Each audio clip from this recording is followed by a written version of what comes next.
Hello बच्चों, सभी लोग अपने अपने घरों में स्वस्थ होंगे, सुरक्षित होंगे। आइए आज अपने इस चैनल के माध्यम से, इस वीडियो की सहायता से फिजिक्स के इंटरमीडिएट चैप्टर नंबर 1 के लेक्चर नंबर 2 की बात करते हैं। पिछले लेक्चर में आपने पढ़ा था चार्ज के विषय में, आवेश क्या होता है, आवेश की क्वालिटी कौन कौन सी होती हैं, आवेश कितने प्रकार का होता है, टाइप्स ऑफ चार्जेस। इसके बाद पढ़ा था फंडामेंटल चार्ज, और इसके बाद में पढ़ा था आपने आवेश का क्वांटाइजेशन। इसके बाद जो लास्ट स्टेप पढ़ाई थी वो थी इलेक्ट्रिक फोर्स, वैद्युत बल। इसके आगे हमें चर्चा करनी है, तो हम बात करेंगे आज के लेक्चर में। सबसे मेन टॉपिक है कूलाम्स लॉ, कूलाम का नियम। आइए बात करते हैं कूलाम का नियम। तो हेड डालेंगे कूलाम का नियम, लॉ ऑफ कूलाम। देखिए क्या होता है कूलाम का नियम। कूलाम ने एक प्रैक्टिकल किया, इसमें दो चार्ज लिए, एक आवेश को Q1 कह दिया, दूसरे आवेश को Q2 कह दिया। यहां ये क्लियर भी नहीं कर रहे हैं कि दोनों पॉजिटिव हैं या दोनों निगेटिव हैं, या एक पॉजिटिव है दूसरा निगेटिव है। हमें ये पता है एक चार्ज ये Q1 है, दूसरा चार्ज ये Q2 है, और ये कुछ डिस्टेंस पर है। इनकी जो लाइन ज्वाइनिंग है, इनके सेंटर से दूसरे सेंटर तक की जो दूरी है उसको हमने R ले लिया, और ये पॉइंट चार्ज है, बिंदु आवेश है। बिंदु आवेश का मतलब ये है इनकी डिस्टेंस की अपेक्षा जो इसका आकार है वो बहुत छोटा है, तो उसको हम बोलते हैं पॉइंट चार्ज, बिंदु आवेश। ये दो बिंदु आवेश Q1 और Q2 हैं। अगर ये दोनों पॉजिटिव होंगे तो क्या करेंगे, रिपल्सन करेंगे यानी प्रतिकर्षण करेंगे। अगर दोनों निगेटिव हैं तब भी प्रतिकर्षण करेंगे। यदि एक पॉजिटिव हुआ दूसरा निगेटिव हुआ तो आकर्षित करेंगे। दोनों कंडीशनों में चाहे रिपल्सन हो रहा हो या अट्रैक्शन हो रहा हो, यहां पर गति होगी। न्यूटन ने कहा था बिना बल के गति संभव नहीं है, अर्थात हमें यहां पर यह पता करना है कोई बल कार्य कर रहा है।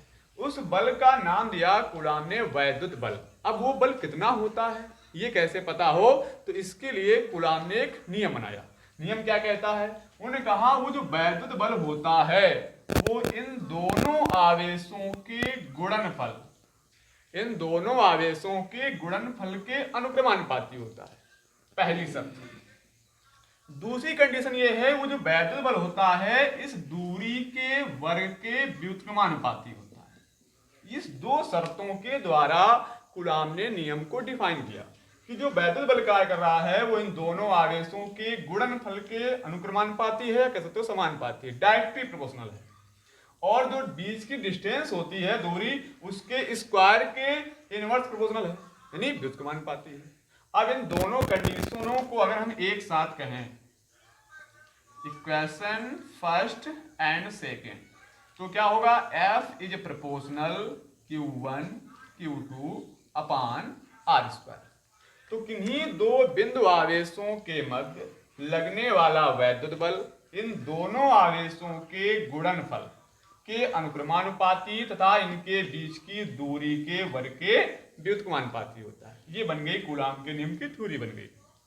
क्या हुआ कि किन्हीं दो बिंदु आवेशों के मध्य लगने वाला वैद्युत बल इन दोनों आवेशों के गुणनफल के अनुक्रमानुपाती तथा बीच की दूरी के वर्ग के व्युत्क्रमानुपाती होता है। अब जब यहां से प्रपोजल आया तो कूलाम ने यहां पर एक कांस्टेंट लिया, उस कांस्टेंट को यहां पर K कह दिया, K Q1 into Q2 upon R square. ये K है, इस K की वैल्यू थी 1 अपान 4 पाई एप्सिलॉन नॉट, और इसकी वैल्यू होती है 9 इंटू 10 टू द पावर 9। क्योंकि ये कांस्टेंट है, कांस्टेंट को हम बोलते हैं नियतांक, और नियतांक उसे कहा जाता है जिसका नियत धन अंक, यानी एक ऐसा अंक होता है जो सदैव नियत होता है, यानी इसकी वो वैल्यू होती है जो कभी चेंज नहीं होती है। यानी आवेश कुछ भी हो जाए, आवेश के मान चेंज आएंगे, ये डिस्टेंस चेंज आएगी, लेकिन ये वैल्यू कभी चेंज नहीं होगी। हर कंडीशन में 1 अपान 4 पाई एप्सिलॉन की value 9 into 10 to the power 9 रखी जाती है। यानी इसको हम ऐसे लिखते हैं, F is equal to 1 upon 4 pi epsilon Q1 Q2 upon R square. ये हो गया बल ज्ञात करने का फॉर्मूला। अगर ये दोनों चार्ज एयर में हैं, वायु में हैं या निर्वात में हैं, तो ये कंडीशन होगी। अगर ये कोई मीडियम में है, यदि आवेश किसी माध्यम में स्थित है, यदि आवेश किसी माध्यम में है, माध्यम यहाँ जल भी हो सकता है, कहाँ सकता है, कोई माध्यम होता है, किसी भी माध्यम में स्थित है, तो क्या होगा, तो यहां पर ये फॉर्मूला बन जाएगा F is equal to 1/4πk। यहां के आ जाएगा डाइलेक्ट्रिक के लिए, किसी माध्यम के लिए Q1 इंटू Q2/R²। ये फॉर्मूला बन जाएगा किसी मीडियम के लिए। यहां पर 1/4π सन की वैल्यू फिक्स होगी, 9 इंटू 10⁻9। Q1 Q2 ये आपको दो चार्ज दिए जाएंगे, बीच की डिस्टेंस दी गई होगी। सबकी वैल्यू पुट करने के बाद आप ये पता कर सकते हो कि इन दोनों चार्ज के बीच में जो फोर्स कार्य कर रहा था वो फोर्स कितना है। वेरी सिंपल है, कोई आपसे कह दे ये आवेश 3 म्यूसी है, 3 माइक्रो कूलम का है, ये 4 माइक्रो कूलम का है, ये डिस्टेंस 2 मीटर है, तो इस फार्मूले में आप वैल्यू रखेंगे, इसकी वैल्यू पता होगी, 9 गुणा 10⁻9। Q1 का मान ये रखा जाएगा, Q2 मान ये देंगे, R की वैल्यू कैलकुलेशन कर देंगे, F की वैल्यू ज्ञात हो जाएगी। तो दो बिंदु आवेशों के बीच बल ज्ञात करने के लिए इस फार्मूले के माध्यम से हम बल निकाल लेते हैं। अब ये इप्सिलॉन क्या है, तो यहां हम बात करते हैं इप्सिलॉन की। ये होती है वायु अथवा निर्वात की वैद्युशीलता, परमिटिविटी होती है। इसका मात्रक क्या होता है, विमा क्या होता है, ये पूछा जाता है, इसकी वैल्यू क्या होती है। तो जरा आइए हम देखते हैं इप्सिलॉन, इसको कहते हैं क्या है, वायु अथवा निर्वात। यहां एक शब्द आया निर्वात, वैक्यूम। निर्वात का मतलब होता है जहां एयर भी नहीं, यानी कोई मीडियम नहीं है, हवा भी नहीं जहां से निकाल ली जाए, उस जैसे अंतरिक्ष जहां हवा भी खत्म हो जाए, उसको निर्वात बोलते हैं। वायु आप लोग जानते हैं, एयर एंड वैक्यूम। अगर ये एयर वैक्यूम है, उसकी क्या है, ये परमिटिविटी है, वैद्युशीलता है। अब हमें इसका मात्रक पता करना है कि इसका मात्रक क्या होगा, इसकी विमा क्या होगी और इसकी वैल्यू क्या होगी, मान की गणना। ये तीन चीजें यहां पर हम फाइंड करेंगे, मात्रक इसका, इसकी विमा और इसका मान। तो अभी आपने जो फॉर्मूला पढ़ा है कूलॉम्स लॉ से, वो क्या था, F is equal to 1/4π0 Q1 Q2/R²।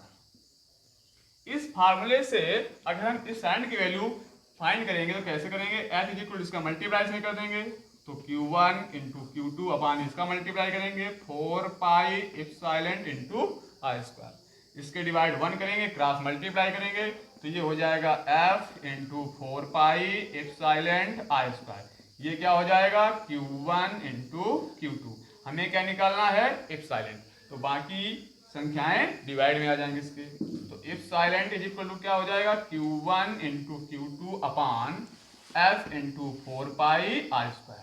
अब हमें क्या लिखना है, एप्सिलॉन का मात्रक, एप्सिलॉन का मात्रक, यूनिट ऑफ एप्सिलॉन। तो ये 4π कांस्टेंट वैल्यू है, क्योंकि पाई का मान पहले से फिक्स होता है 22/7, तो कांस्टेंट वैल्यू की कोई विमा या मात्रक नहीं होता है। तो अब Q1 का मात्रक लिखेंगे, Q2 का मात्रक लिखेंगे, F और R के मात्रक। Q1 क्या है, आवेश है, और आवेश का मात्रक कूलाम होता है, पीछे पढ़ चुके। ये भी Q2 क्या है, आवेश, आवेश का मात्रक कूलाम अपान। F बल है, बल की यूनिट क्या होती है, न्यूटन। R डिस्टेंस है, दूरी है, इसका मात्रक मीटर स्क्वायर लगा, स्क्वायर लगा देंगे। अर्थात एप्सिलॉन का जो मात्रक बनेगा वो कूलाम गुणा कूलाम क्या हो जाएगा, coulomb square upon newton into metre square. 60 में सकते हो आप C²/N² coulomb square upon newton metre square. जो कोई वैज्ञानिक नाम होता है उसको कैलकुलेटर में, किसी क्वांटिटी की जो वैल्यू नाम होता है उसको हम स्मॉल कर लेते हैं। तो कूलाम वैज्ञानिक है, न्यूटन वैज्ञानिक है, कैपिटल, स्मॉल दूरी डिस्टेंस है, राशि है, इसको हम स्मॉल लेटर में। तो ये बन गया एप्सिलॉन का मात्रक, पहली बात। अब दूसरी बात करते हैं, इसकी विमा क्या होती है, एप्सिलॉन की विमा। तो कूलाम आवेश है, आवेश की माप पढ़ी होगी आपने, 80 होती है। न्यूटन बल है, कक्षा 11 में आप पढ़ के आए हैं, बल की माप होती है mLT-2। ये मीटर दूरी है, इसकी माप L होती है, स्क्वायर लगा तो L2 हो जाएगा। ये m ऊपर ले जाएंगे तो m-1, L यहाँ पर L³ बन जाएगा, इसको ऊपर ले जाएंगे इनवर्स में तो L-3 हो जाएगा। ये t ऊपर जाएगा, 2 पावर ये हैं, 1 पावर यहाँ पहले से है, तो 2 1 3 हो जाएंगे, और a बचा आपका। यहाँ एक चीज छूट रही, कूलाम स्क्वायर था, यहाँ स्क्वायर कर लेंगे तो यहाँ t की पावर 4 हो जाएगा, ऐसे सकते हैं उसको आप, ये स्क्वायर और ये 2 4 और a स्क्वायर। ये आपकी आ जाएगी एप्सिलॉन की विमा। अब बात करते हैं इस साइड की वैल्यू क्या होगी। तो अभी अभी आपने पढ़ा है कि 1/4π7 की वैल्यू थी 9 इंटू 10⁻9। हमें किसकी वैल्यू चाहिए, इस साइड की। इसका क्रॉस मल्टीप्लाई करेंगे तो 4π into 9 into 10⁻9 is equal to 1। किसकी वैल्यू निकालनी है, इस साइलेंट की। तो ये वैल्यू क्या आ जाएंगी, डिवाइड में आ जाएंगी। तो ये हो जाएगा epsilon is equal to 1/4 pi कर सकते हो 3.14 इंटू 9 इंटू 10⁻9। ये 9 पावर ले जाएंगे ऊपर तो क्या बन जाएगा, epsilon is equal to 10⁻9। इसमें मल्टीप्लाई करेंगे तो ये हो जाएगा 3 14 को 1256 इंटू 9 10⁻9। इसका मल्टीप्लाई हो जाएगा ऐसे लगभग 1 पॉइंट, मल्टीप्लाई करना कुछ एगम में आएगा, हम ऐसे लिखे थे, आप कर सकते हो मल्टीप्लाई। इसका डिवाइड नहीं होता है तो आज होता है ऐसे 1000 इंटू 10⁻12, क्योंकि ये आप वैल्यू से घटाओगे -9 आ जाएगी, 12 से 3 घटा दोगे और इसकी वैल्यू का इसमें डिवाइड कर दोगे, शायद 2 3 भी आ सकता है, चेक कर लेना इसको अपना। और टोटल वैल्यू जो सॉल्व करने का आती है 8.856 into 10⁻12 coulomb square upon Newton square. इस वैल्यू से ही हमें मेन मतलब होता है, न्यूमेरिकल में वैल्यू ही पुट करनी पड़ेगी, ये फाइंड करने रहता नहीं पड़ती है, फिलहाल मैं बता दिया आपको, कर सकते हो ऐसे। तो ये बात हो गई इस साइड की मात्रा की, विमा की और मान की। अब हम बात करते हैं, कभी कभी एग्जाम में एक नंबर में क्वेश्चन पूछ देता है कि इस कूलाम के नियम का वेक्टर रूप क्या होगा, क्योंकि फोर्स इसमें एक ऐसी क्वांटिटी है, वेक्टर क्वांटिटी है, सदिश राशि है, तो इसको मान सकते हैं कूलाम के नियम का सदिश रूप। कूलाम के नियम का सदिश रूप, वेक्टर रूप। तो F वेक्टर क्वांटिटी है तो वेक्टर लगा देंगे, कक्षा 11 पढ़ चुके हो आप वेक्टर। 1/4 साइलेंट कांस्टेंट वैल्यू है, Q1 Q2 आपके स्केलर क्वांटिटी है, अदिश राशियां हैं, इन पे वेक्टर नहीं लगेगा। और इसको वेक्टर दिखाने के लिए यहाँ लिख देंगे RQ, यहाँ लिख देंगे R कैप, ये बन जाएगा आपका वेक्टर रूप किसका, कूलाम के नियम का। कभी एक नंबर पूछ जाता है वेक्टर रूप क्या होगा तो आप ऐसे दिखा सकते हैं। तो ये बात हो गई कूलाम के नियम की। कूलाम में जो कांस्टेंट आया, जो एफिशिएंट आया, निर्वात की वैद्युतशीलता, उसका मात्रक क्या होता है, विमा क्या होती है और उसका मान क्या होता है, इसको आप कंप्लीट कर लीजिए। इसके बाद अगले लेक्चर में हम बात करेंगे, इसको तैयार कर लीजिए। कोई प्रॉब्लम हो तो कमेंट करें।